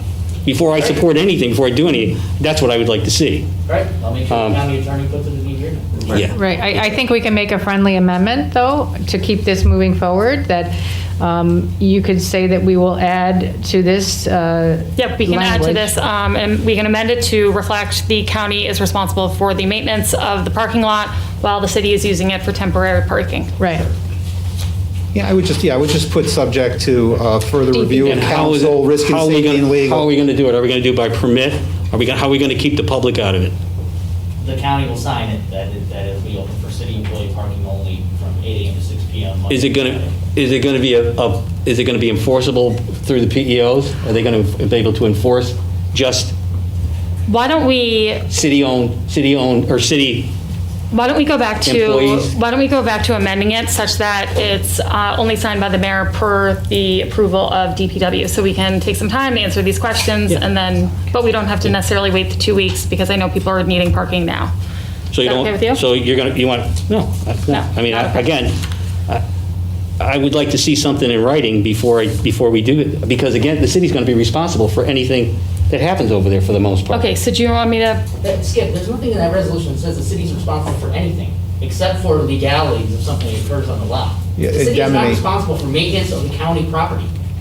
So I don't know where this question is coming from, Skip. The county maintains that property until we sell it. Okay, So if that's not good enough, then I think back to the county, we'll amend it for next month, if that's what you want. Supervisor, I'm just going to stop off here, and I'm just going to ask. This is not an agreement. This is a resolution. It's not an agreement. Until we have a contract with the county. So Hang it's on. not going to be an agreement by 7 PM. Hang It's not gonna on. happen. Just hang on. Until we have a contract with the county, and it spells out what we're responsible for and what we're not responsible for. And again, if they want to be responsible for maintenance, I'm good with that. If they want to make us responsible, I'm good with that. But I need to see it in writing. Okay. I need to see something in writing. That should have been produced tonight. If we're voting on something tonight, it should have been produced tonight. This resolution, it's just it's a resolution. It's just words. It's not really an agreement. It's not binding. Understand your concerns, Skip? Right? It's not binding. Yeah, so Vince, can you just tell us where we need to go with this? Thank you. Thank you. Yes, and Commissioner, you're right. All this is the resolution that the county passed, but as the supervisor indicated, they passed it today. And the idea was so that we didn't have to bring this back in 2 weeks. All we would be doing this evening is authorizing the mayor to execute an intermunicipal agreement that will be drafted and will be in accord with the resolution, which does contain conditions that must be in that intermunicipal agreement. That's in paragraph 1, 2, and 3 after the resolved paragraph. So the intermunicipal agreement will contain those terms and conditions. The friendly amendment being proposed is that the Commissioner of Public Works will have the opportunity to review and approve such intermunicipal agreement prior to the mayor executing. Is that sufficient? You good with that, Skip? We could wait, whatever you want to do. I mean, there are some other concerns that I have over Okay, there. why don't we wait? We'll wait. All I right, mean- so why don't you I will pull that. I do have some other concerns that I need to talk Sure. Commissioner Okay. Dalton about. So I'm going to pull that I item. think that's a good idea. Yep, thank you. Yes. And then I'm okay with it, but I do have some other concerns that I want to talk to you about. Okay. That's it, okay? Yeah, that's Yep, fine. that's good. Yep, okay. Jail for that. So item number 2 is pulled. Yes. Item number 2 is officially pulled. I'm going to move on to item number 3, which I think everyone can get behind. That is, You haven't done item 1 We yet? haven't done item 1 yet. we haven't done item 1? You added Yeah. Oh, I added the 2. Who's on first? Okay. Item Get 1. behind that one. What's that? Okay, I know. wrong number. Are you good? You know where you Yeah, are? I'm good. Okay, go ahead. Yeah, so item 1 was the discussion and vote authorization for the mayor to sign renewal affiliation agreement with Hudson Valley Community College. This is the annual agreement between the City of Saratoga Springs and Hudson Valley Community College to furnish a clinical experience to their paramedic students as part of their internship. I make a motion to authorize the mayor to sign the renewal affiliation agreement with Hudson Valley Community College. This is a motion. Sir, second. Second. Any discussion? All those in favor say aye. Aye. Any opposed? The matter passes. Okay, so 2 was pulled. Now we're going on to 3. And that is an announcement thanking John Hurleman and the Recreation Department for just putting together a fantastic summer camp with Camp Saratoga for kids in our community. And I just have been so impressed with the way they did that, the safety protocols they put in place, and the experience they're giving kids who have been stuck at home for months on end. And so I just wanted to thank his department and John for doing such an excellent job. Thank you. I appreciate that because we did this basically overnight, pulling this together, and and we're learning a lot, and we're bringing a lot of new ideas in. So it's exciting to see, it really was just more of a sports-oriented camp, and we're bringing the arts back into this. So we're doing a variety of things, and I do want to commend the counselors, talented group of young people, and John and his assistant, really doing a nice job. Thank you. They've done an incredible job, so thank you, thank you. My fourth item is an announcement about the New York 77th Memorial Volunteer Statue. Commissioner Saratoga went over some of the things regarding the statue that have happened of late.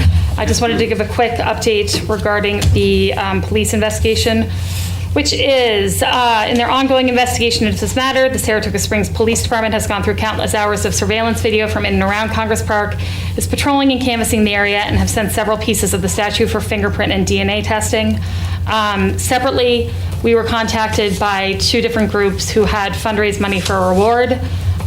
So they're offering a reward for information leading to the arrest of whomever is responsible for this act of vandalism. And that is the conclusion of number 4. Number 5, discussion and vote, authorization for the mayor to sign a memorandum of agreement between the city and Saratoga Springs firefighters. Oh God, I have to add it, you guys, sorry. My agenda's a hot freaking mess tonight. This is what happens when we don't have a pre-agenda meeting. So happy I'm off camera. So happy I'm off camera.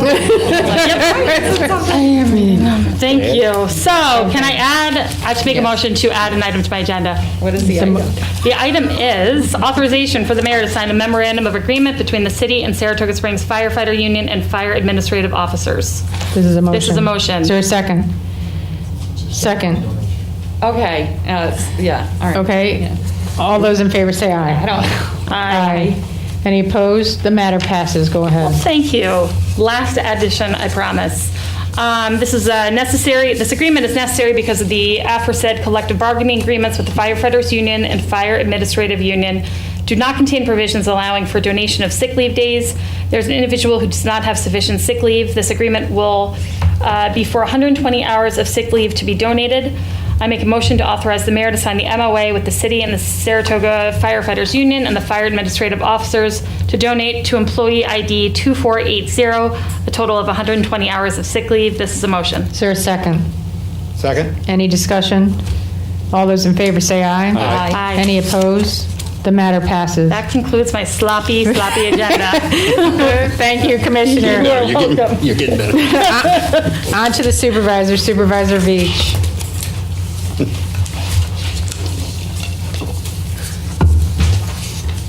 Good evening, Council.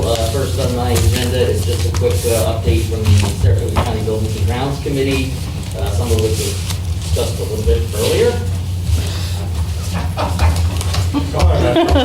You just leave it off, I'll Tony. just leave it there. So we have our, thanks, Tony. We do have our temporary certificate of occupancy for our new public safety building down in the town of Milton. The probation department has moved into the You got a mask on, you're protected. into the building, and Tony, you're up. now waiting for, I don't know what's going on here. It's just leave it alone. Just go ahead. We'll just get through it here. So we're waiting for the New York State Health Department for the certificate of occupancy for public health to relocate, which hopefully will be at the end of July. And then Office of Emergency Services and the Sheriff's Department will be last on the move to the new building. And as you know, moving public health to the new location leaves the Woodlawn Avenue building vacant. And the county we had a kind of a long discussion at our meeting about various strategies on trying to keep the building from being boarded up. Our county DPW commissioner, the deputy, is looking to try to board the building up, but I really don't support that. I think being a historic building in downtown Saratoga, especially in the summertime, we don't want to bring that to the city. So we're basically looking at a few different strategies, like sending some building and ground staff to the building every day to create some activity there. Once the agreement with the county is made with the city employees parking there every day, I think that will help with some activity at the site in the morning and in the evening. And really, it's an attempt to bring activity to the property as concerns for the security of the building are out there. Again, as we know, that area of the city has a lot of vacancy and homeless in that area. We just want to make sure that the building stays secure during the time that it's not occupied. Second on my agenda is just a report on the reopening committee. We are looking at putting some funds into our budget for buying PPE to be paid for by the county. We're looking at trying to find the lowest cost we can for masks. We're looking at a value of about $15,000 or so in investment. We're trying to see if we can get some partners to help us with it, like the Capital Resource Corporation and the IDA. Hopefully they can help match that amount. If we can increase that number, we can buy more masks, and basically they would be available to other municipalities to utilize, as well as for local businesses. As was mentioned before, making that available to people is something that basically we want to do and we should do, and I think the county should be a partner in doing that throughout our county, for all the municipalities that we have up there. They did have an extensive discussion, kind of like tonight, regarding masks and mask enforcement. As you know, Gary Dave from Stewart Shops is on our committee, and he spoke at length about how the challenges he's having in Stewart's with people coming in with no mask, how they're trying to enforce that. He did make an announcement very publicly about denying service to people coming to Stewart's, so I think, everybody is kind of in the same place when it comes to mask enforcement, and how do we do that appropriately, and how do we do that with, making sure that people adhere to it. He also did with the public health law, did he not, Gary? What's that? Didn't Stewart's also cite the public health? Yes. Yeah. So again, I think that, everybody is trying to figure this out as we go forward, and I think the county is struggling with that too. I know the sheriff's office has the same kind of enforcement issues. Their numbers of complaints for non-compliance for mask wearing have doubled in 1 week. So they were handling about 50 requests a week. Now they're handling about 150 requests a week. So I think that number is just going to get bigger as we continue to go through phase 4 and have people out in public who are not complying or not wearing a mask or not wearing a mask for various reasons. So we're going to meet next week and probably talk a little bit more about this as we go forward. And then third on my agenda is just to do a quick National Association of Counties update. Sometimes we forget that life goes on during a pandemic, and the National Association of Counties had their business meeting yesterday. Usually they have a conference at around this time each year in a location somewhere in the country. This year we were supposed to be down in Orange County, Florida, but we were doing our business meeting from our houses this time. So we did vote as we normally do for our bylaws and other internal things for the National Association of Counties, as well as voting for our second vice president, which we do every summer. I'm just happy to announce that I was designated as a New York State voting delegate, as long as the voting delegate for Saratoga County. And so I did vote on behalf of all the New York State counties in the participation in the meeting.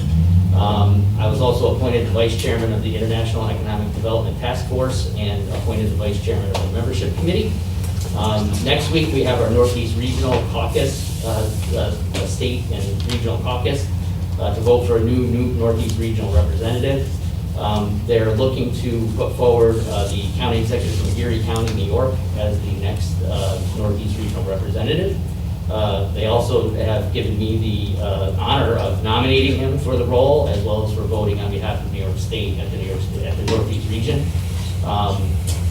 Basically, the person that's been the Northeast rep has been from Pennsylvania, and so we'd love to have somebody from New York lead the Northeast region as we go forward. So it's a great honor, and I appreciate the State Association of Counties for giving me that and doing all that. So congratulations. Yeah, that's great. Very nice. It's easy to vote electronically. Just say anything, so that's good. So with that concludes my agenda, and thank you. Thank you, Supervisor Gaston. Careful with that. Clean it. Watch the tissue. That's a hot mic.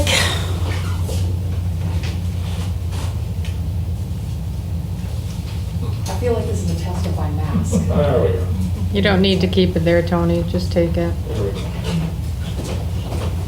All right, the first item on my agenda is just a COVID-19 update.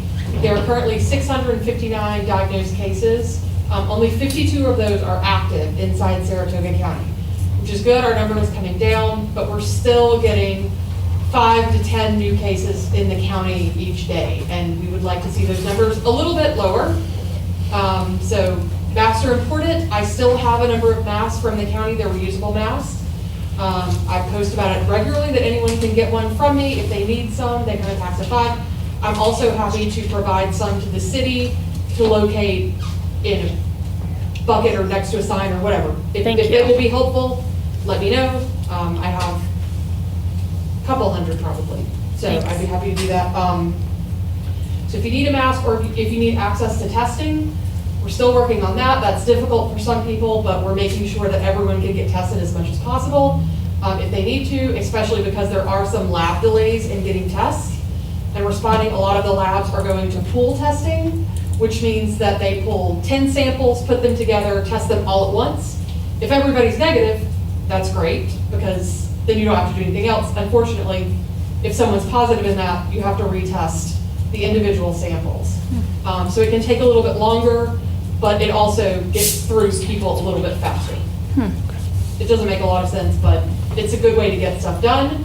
However, the county is working on purchasing the Rheonics testing machine, and we have received New York State Department of Health grant monies that will allow us to do that, so we can keep our county money on our county services.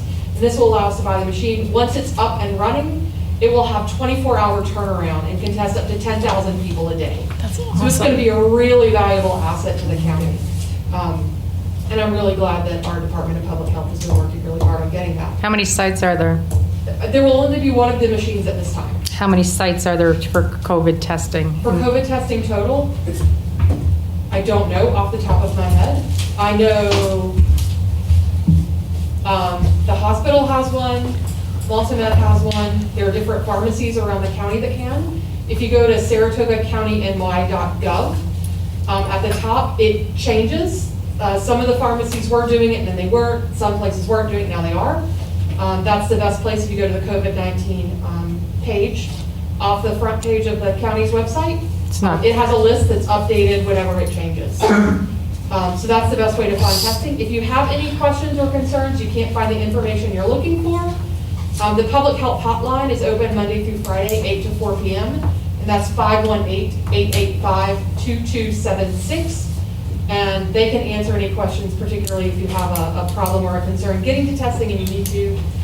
Well, they also have testing at Wilton Medical Arts, and I had a problem there this weekend, and the commissioner of public health didn't even know they were testing there, just to let you know. Okay, thank you for So, letting me know that. I let her know too, because I called her. And she goes, no, they're not testing her. Yeah, I'm here. I just got the test. So there's a little miscommunication there. Okay, thank you. I'll reach out to her about that. I don't think you have to reach out to her. I just think that, you guys should know where the testing is.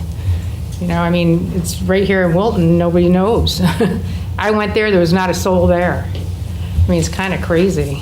But if we're trying to get our numbers up and tested, I think that we should actually know, the Commissioner of Public Health should know where our testing sites are. Just seems kind of odd. That's all I'm saying. I agree that the director should know.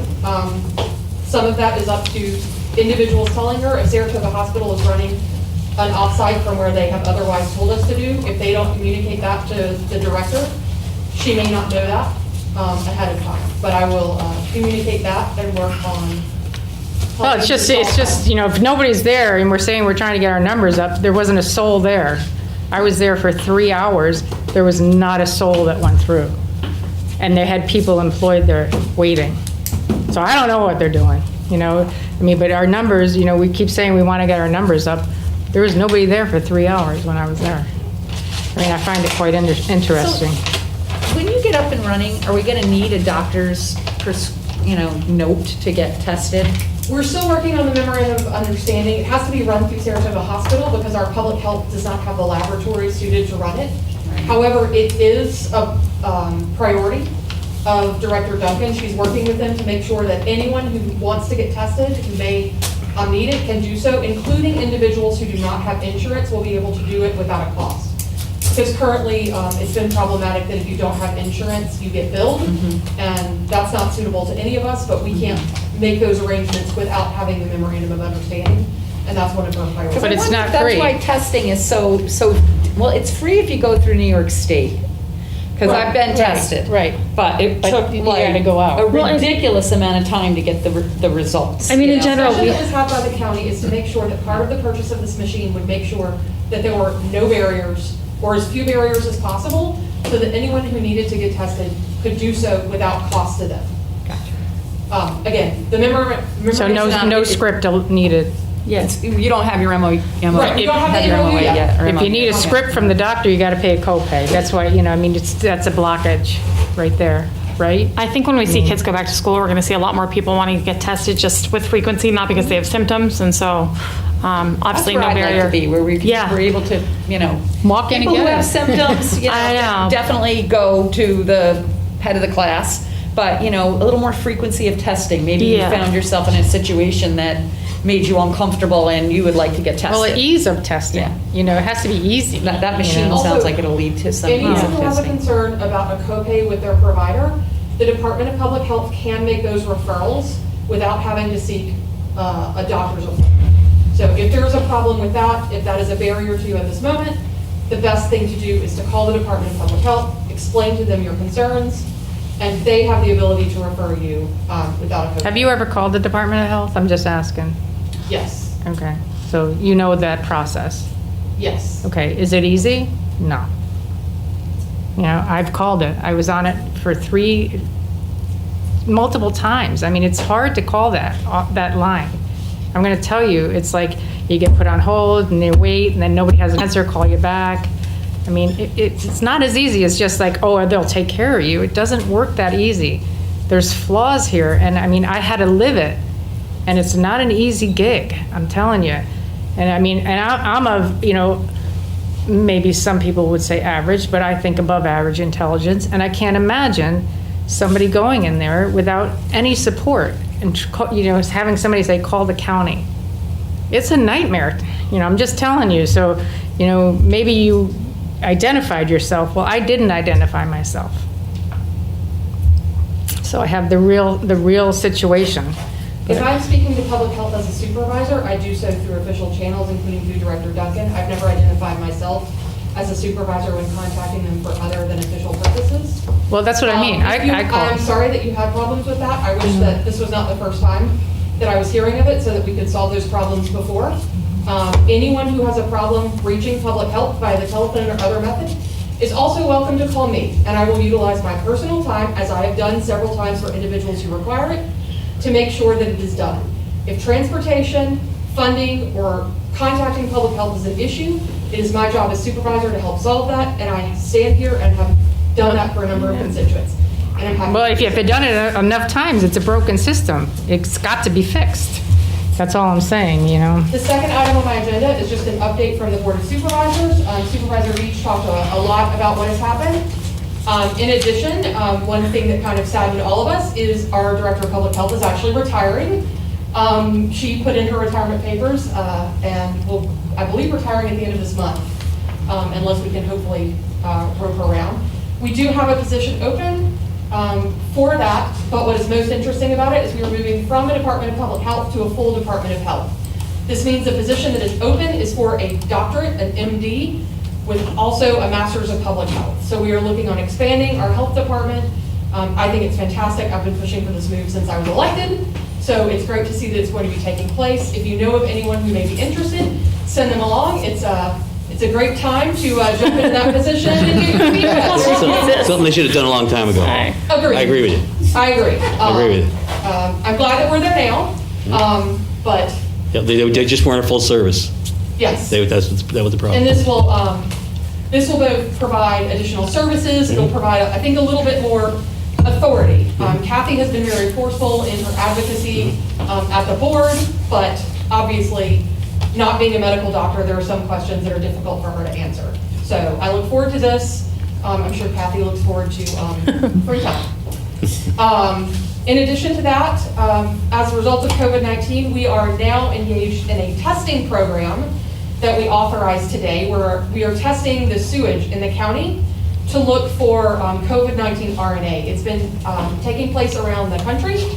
There's actually an article today, I believe, in the New York Times about Yellowstone, where they were measuring the COVID-19 RNA in the water and determining that approximately 170 people have visited Yellowstone and used the facilities while having COVID-19. Thus far, it's working up right now, so we don't have any public numbers, but the information will be available to our city officials and the county officials as well in the event that we can see hotspots. Evidently, it is excreted faster then you can get a positive test. So we will be able to identify hotspots in the county. I don't know the sign pattern, this is what I was told. We will be able to identify hotspots in the county, and we can narrow them down relatively well. So that should help a little bit with our tracing and enforcement as well. As soon as that's up and running, I'll let you all know. We also, I know that the original decision for time and half of the county has been a big concern for a lot of people. We have an internal investigation that was produced last week, and we are still awaiting the results of the external investigation. I have a lot of concerns about the internal investigation, so I will not be speaking about all the results until after it is also out. If you are interested in the internal investigation, though, it is public information. It should be on our website, and if you need to, you're welcome to write me, and I'm happy to pass that along as well. The third item on my agenda is I will be having a public forum on August 6th. Can you hear that? Yes, 6th. Okay. From 6 to 7 p.m. And it will be another Facebook Live. I think that's probably best for right now until we move a little bit further along with COVID-19.